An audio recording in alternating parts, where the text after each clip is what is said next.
다이어트 할 때 반드시 해야 하는 것이 있죠. 바로 식단 조절과 엄청난 강도의 운동이죠.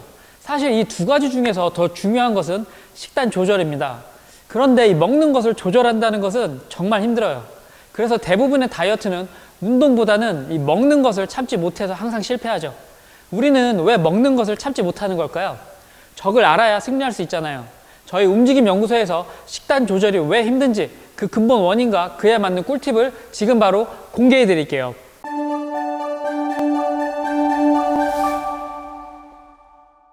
안녕하세요. 움직임 연구소의 소장 김박입니다. 식단 조절에서 가장 중요한 것은 멘탈이죠. 이 배고픔을 참아내고 인내해야 하니까요. 처음 하루 이틀은 식단 조절 잘 하다가 결국 3일이나 4일째 저녁에 엄청 먹어버리잖아요. 다들 그런 경험 있으시죠? 이때 이런 생각들을 많이 하셨을 거예요. 아, 이렇게 배가 고프다가 몸에 이상이 생기는 것은 아닌가? 삼시세끼 잘 먹지 않으면 몸이 나빠진다고 TV에서 얘기하던데 내가 무슨 부귀영화를 누리자고 먹고 싶은 걸 이렇게 스트레스 받아가면서 참아야 할까? 배고픔이라는 것을 우리는 과연 얼마나 잘 알고 이 배고픔을 참으면서 다이어트를 하고 있는 걸까요? 배고픔은 과학적으로 알아보면 크게 두 가지로 나눠집니다.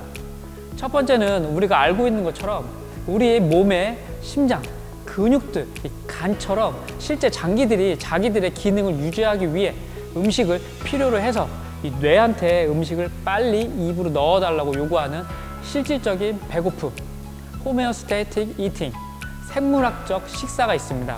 우리가 흔히 알고 있는 기초 대사량이라고 하는 이 하루에 반드시 음식으로 섭취해야 할 칼로리 양이 바로 생물학적 식사죠. 이만큼은 먹어야 돼요. 안 그럼 병에 걸리거나 죽거든요. 그리고 다른 하나는 히도닉 이팅, 탐닉적인 식사가 있어요. 이 녀석이 우리의 다이어트를 망치는 폭식과 야식을 먹게 하는 원인입니다. 이 녀석을 우리는 반드시 알고 있어야 이 개미 허리나 식스팩을 만드는 다이어트를 성공할 수 있어요.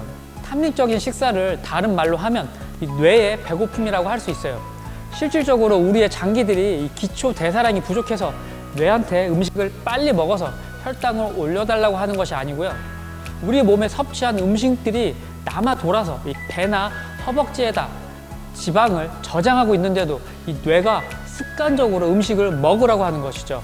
이 뇌의 배고픔 때문에 폭식과 야식으로 인한 비만이 생기는 것이거든요. 그래서 우리의 다이어트는 사실 뇌가 방해하는 것이죠. 마치 이 담배나 술 그리고 도박을 즐기는 사람이 그것을 끊으면 금단 현상이 일어나듯이요. 실제로 머리가 아프고 몸에 힘이 없고 어지럽고 신경질 나고 또는 위가 너무 쪼그라든 느낌이 들어서 더 이상 굶으면 죽거나 어딘가 아플 것처럼 막 불안하고요. 그래서 우리는 결국 참다 먹어버리죠.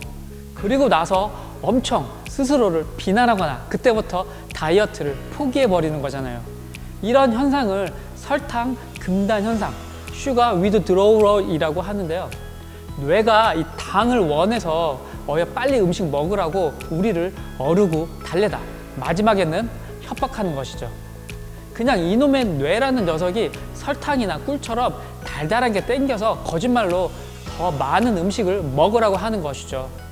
뇌는 우리 체중의 2%밖에 안 되면서 실제 전체 혈액의 20%를 쓰는 엄청나게 에너지를 소모하는 부위인데요. 단백질, 지방 같은 것은 에너지원을 안 쓰고요. 오로지 피에 흐르는 에너지인 당만 사용하거든요. 그래서 혈당에 매우 예민합니다. 결국 다이어트 한다고 음식을 2시간에서 3시간에 한 번씩 먹지 않으면 순간적으로 혈당이 부족해지고 빨리 피에 당을 보충하라고 음식, 그중에서 달달한 정크푸드나 짭짤한 과자나 이 짬뽕 같은 탄수화물을 먹으라고 우리를 뇌가 유혹하고 협박하죠. 왜냐하면 그때 이 설탕, 소금처럼 달달하거나 짭짤한 게 우리 몸에 들어오면 우리의 뇌는 엔도르핀이나 도파민과 같은 행복 호르몬들을 막 분비하거든요. 이때 뇌는 우리가 이성과 첫 데이트 할 때처럼 행복한 일을 겪을 때나 막 마약을 할 때처럼 똑같은 신경회로 기전을 돌립니다. 그래서 뇌가 빨리 빵이나 라면을 먹으라고 우리를 유혹하는 것이죠. 근데 이때를 이겨내서 음식을 안 드셔야 몸에서 남아도는 지방을 탄수화물로 바꿔서 뇌한테 보내주게 되거든요. 이게 살이 빠지는 가장 기초적이면서 제일 중요한 생리학적 과정이죠. 그래서 폭식과 야식을 줄이고 다이어트에 성공하시려면 중요한 두 가지를 꼭 지켜야 해요. 첫 번째, 기초 대사량만큼만 식사를 하자. 하루에 사용할 기초 대사량은 나이와 성별, 체격 등에 따라서 차이가 많지만 일반적으로 1200칼로리에서 1600칼로리 정도 됩니다. 딱 그 정도만 하루에 한 번에서 세 번 정도로 적절하게 여러분의 상황에 맞게 분배해서 드셔야 하고요. 그리고 나머지 시간에 배가 고프면 그때는 이 미지근한 물이나 본인이 좋아하는 차를 드세요. 당연히 믹스 커피나 당이 많이 포함된 고칼로리 음료수는 안 되겠죠. 이렇게 하시면 못 먹어서 이 쪼그라들었던 위가 부풀어 오르면서 우리도 뇌한테 거짓으로 음식이 들어와서 위가 늘어난 것처럼 속여서 뇌가 더 이상 거짓으로 배고프다고 지방이 된 음식물들을 더 달라고 협박까지 못하게 하는 하나의 좋은 방법이 될 수 있습니다. 내가 정해놓은 식단 이상으로 음식을 섭취하는 것은 오로지 이 뇌가 행복 호르몬을 분비하고 싶어서 먹는 전혀 쓸데없는 지방 덩어리들이라는 것을 기억하셔야 합니다. 두 번째, 이 배고픔에 대해서 두려워하지 마세요. 2016년 미국 질병통제예방센터의 보고서에 따르면 약 40%의 사람들이 단순히 많이 먹어서 비만 위험성이 크다고 나오거든요. 우리가 언제부터 당뇨와 비만을 걱정했었나요? 불과 60년 전 1960년대에는 뚱뚱함과 당뇨는 부의 상징이고요. 나름 부러움의 대상이었잖아요. 조선시대 때 당뇨병은 세종대왕 같은 이 권력자나 걸릴 수 있는 엘리트병이라고요.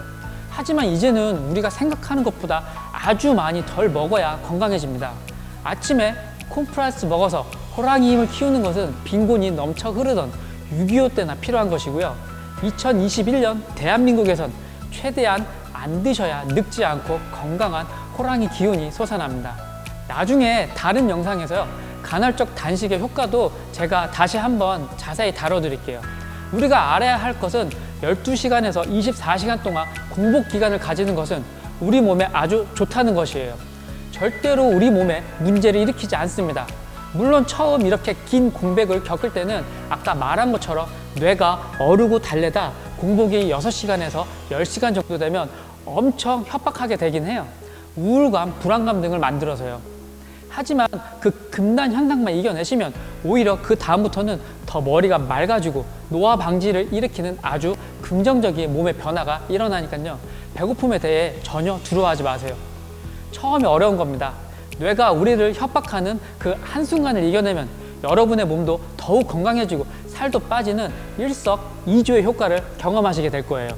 과도하게 당뇨가 심하시거나 아주 심한 질병이 없으시다면 꼭 공복을 12시간씩 일주일에 한 번에서 3번 정도만 유지해 보세요.